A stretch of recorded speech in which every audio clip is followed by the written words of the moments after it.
उम्मीद आप ठीक होंगे। आज हम बात करने वाले हैं वेयर हाउस की टाइप्स के बारे में, लेकिन बहुत सी एग्जांपल्स के साथ।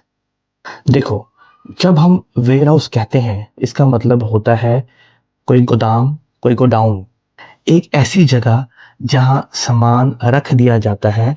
बस इतना ही बेसिक कॉन्सेप्ट है। सामान रख दिया, वेयर हाउस बन गया। हाँ, अब आते हैं इसकी टाइप की तरफ।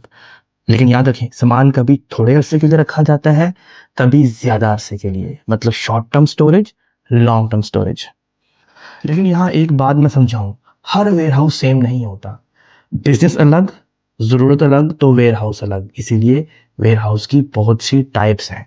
हम कुछ कॉमन टाइप्स पे बात करेंगे जो कि दुनिया में हर जगह इस्तेमाल होती हैं। सबसे पहले private warehouse. Private warehouse company का अपना वेयर हाउस होता है। सामान भी उनका, सिस्टम भी उनका यूज होता है। जैसे पाकिस्तान में नेस्ले या यूनिलीवर, दुबई में amazon, नून, कैरीफोर, या फिर हम ये कह लें इंडिया में फ्लिपकार्ट। इस तरह कंपनी से कंट्रोल भी रहता है, जिम्मेदारी भी उनकी होती है। और फायदा ये होता है कि काम फास्ट होता है। नुकसान ये होता है कि खर्चा ज्यादा होता है, मतलब एक्सपेंसिव है। अब बात करते हैं पब्लिक वेयर हाउस की। ये बिल्कुल वैसे ही होता है जैसे हम घर रेंट पे देते हैं। मतलब एक गवर्नमेंट ने वेयर हाउस बनाया, वहां मुख्तलिफ लोगों का सामान पड़ा है, आप उसको रेंट पे ले सकते हैं, अपनी स्पेस रेंट पे ले सकते हैं। छोटा इंपोर्टर जो पाकिस्तान में, इंडिया में या दुबई में, वो चाइना से माल मंगवाता है, लेकिन उसके पास पैसे नहीं है कि वो एक पूरा वेयर हाउस खरीद सके, तो वो अपने सामान को किसी के वेयर हाउस में, किसी गवर्नमेंट के या सेमी गवर्नमेंट वेयर हाउस में रखवा देता है, अपनी स्पेस वहां पे रेंट कर लेता है। इसको कहते हैं पब्लिक वेयर हाउस। 1 महीने के लिए भी रखवा सकते हैं, 2 महीने के लिए भी, 1 साल के लिए भी, जितनी जरूरत हो उतनी देर के लिए आप उसको रेंट पे ले सकते हैं। दुबई में तो ये बहुत कॉमन है। जाफजा, किजाद, दुबई साउथ, इस तरह के वेयर हाउसेस से भरे पड़े हैं। पब्लिक वेयर हाउस इतने कॉमन है कि हर बंदा अपना सामान वहां रखवाना चाहता है, बजाय इसके वो परचेज करे या खरीदे या लॉन्ग टर्म पे अपना जाती ले। अब आते हैं बाउंडेड वेयर हाउस की तरफ। बाउंडेड वेयर हाउस मुश्किल नाम है, लेकिन घबराए नहीं, आसान है। कॉन्सेप्ट बहुत सिंपल है।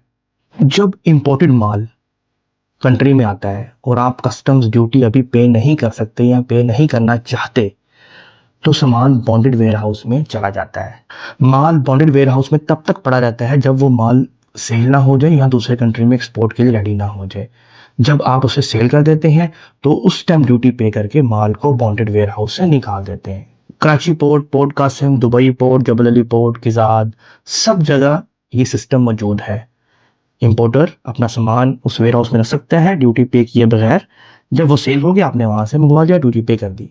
अब बात करते हैं कोल्ड स्टोरेज की तरफ। बहुत इंपॉर्टेंट, कोल्ड स्टोरेज। ये तो हम रोज देखते हैं, रियलाइज नहीं करते। मैं आपको एग्जांपल से समझाता हूँ। जहां मौसम ज्यादा ठंडा नहीं है, वहां कोल्ड स्टोरेज की, कोल्ड वेयर हाउसेस की बहुत जरूरत रहती है। जैसे कि fruits, vegetables, medicine, meat, chicken और फिश, ये सब के सब कोल्ड स्टोरेज में ही पड़े होते हैं।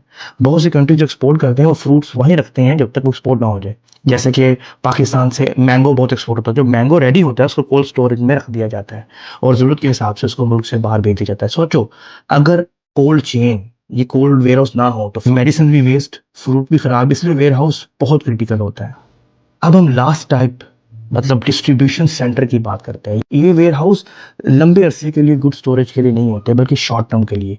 अमेजोन का ऑर्डर पिक हुआ, वहां पैक हुआ और जल्दी से डिस्पैच होके, मतलब रेडी होके आप तक पहुंच गया। इनको हम डिस्ट्रीब्यूशन वेयर हाउसेस कहते हैं।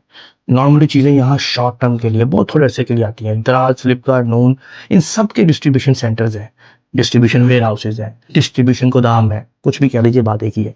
मकसद डिस्ट्रीब्यूशन वेयरहाउस का सिर्फ एक होता है, डिलीवरी फास्ट हो, कस्टमर खुश हो और बिजनेस चलता रहे, किसी का नुकसान ना हो। अब अगर मैं शॉर्ट में कहूं तो बात सिंपल है। वेयरहाउस सिर्फ गोदाम नहीं, सिस्टम का नाम है, एक सिस्टम का हिस्सा है। तो हमने आज वेयर हाउसेस की टाइप्स देखी। अगली वीडियो में हम वेयर हाउस के अंदर एग्जैक्टली होता क्या है, ऑपरेशंस कैसे रन होते हैं, उनके बारे में डिस्कस करेंगे। अगर आप बिगिनर हैं या इस प्रोफेशन में आना चाहते हैं, तो इस वीडियो को लाइक, सब्सक्राइब और शेयर करना ना भूलिए। शेयर से क्या होता है कि ये वीडियो स्प्रेड होती है, मजीद लोग इसके साथ जुड़ते हैं। अगली वीडियो में मिलते हैं। Bye bye.